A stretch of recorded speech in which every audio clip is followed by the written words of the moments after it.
Yeah, so the Suicide Squad, not to be confused with Suicide Squad, to which this is a, well, in inverted commas, standalone sequel, meaning it kind of ignores Suicide Squad, which I think actually we'd all rather have done.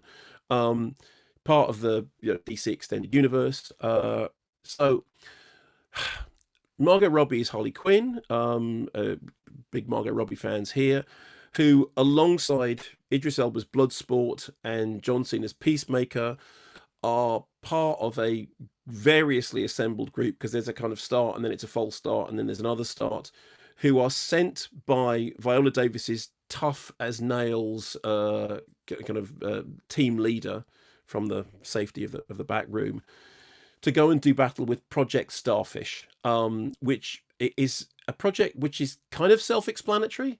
Your mission is to infiltrate Jotunheim and destroy every trace of Project Starfish. How are we supposed to get in? Gaius Greaves, the Thinker, is a geneticist in charge of Project Starfish. After hours, he hangs out at a gentleman's club known as La Gatita Amable. Get Greaves to help you by whatever means necessary, and he can get you into Jotunheim. Any questions? What is that? That is an overhead projector. Do you ever use it anymore? No, not really. So why don't you just throw it away? Peacemaker. Starfish is a slang term for... Think there's any connection? No. No. No way. Connection. And? Yes. That is your hand, Nanawe. Very good. So, okay, the thing that you get from that is that the whole thing is very sort of sarcastic in tone and very sort of postmodern and very what on earth is going on. In fact, there is one moment in it in which it actually pretty much says on screen what the actual F is going on, like in a very sort of literal way. It's written and directed by James Gunn, who obviously was the guy behind the Guardians of the Galaxy movies, and then was dropped from Guardians of the Galaxy 3, and now is being brought back into, I suppose, to save Suicide Squad, the Suicide Squad definite article, as opposed to Suicide Squad no definite article. Suicide Squad, everybody thought was a load of old rubbish, and now this is, let's kind of save it. And what he does have, I suppose, is the anarchic sensibility that the Suicide Squad kind of requires.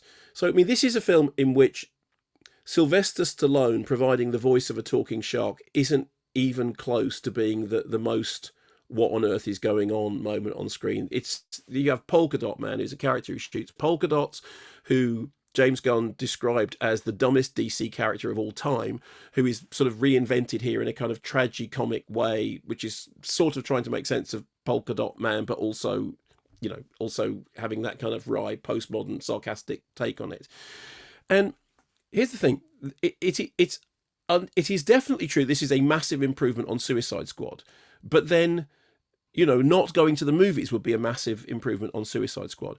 It's also true that what you have with this is a kind of very post-Deadpool splurge of sweary splatter. I mean, there's quite a lot of, blood splattering and, limbs and stuff going on, which I kind of always enjoy.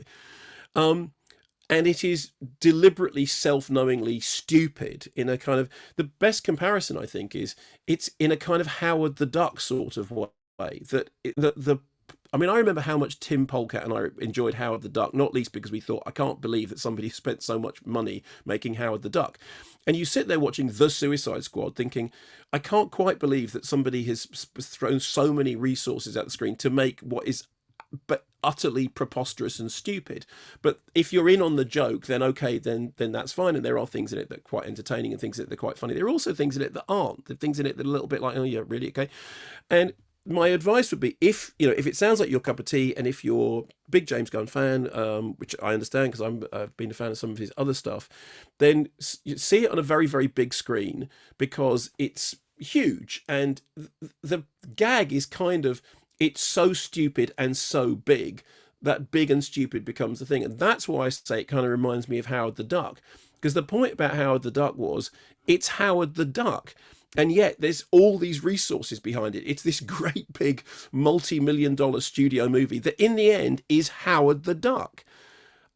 I would say also, incidentally, the original Howard the Duck makes more sense than this does. And, there's some fun things. There's Peter Capaldi with a bunch of transistors stuck in his head.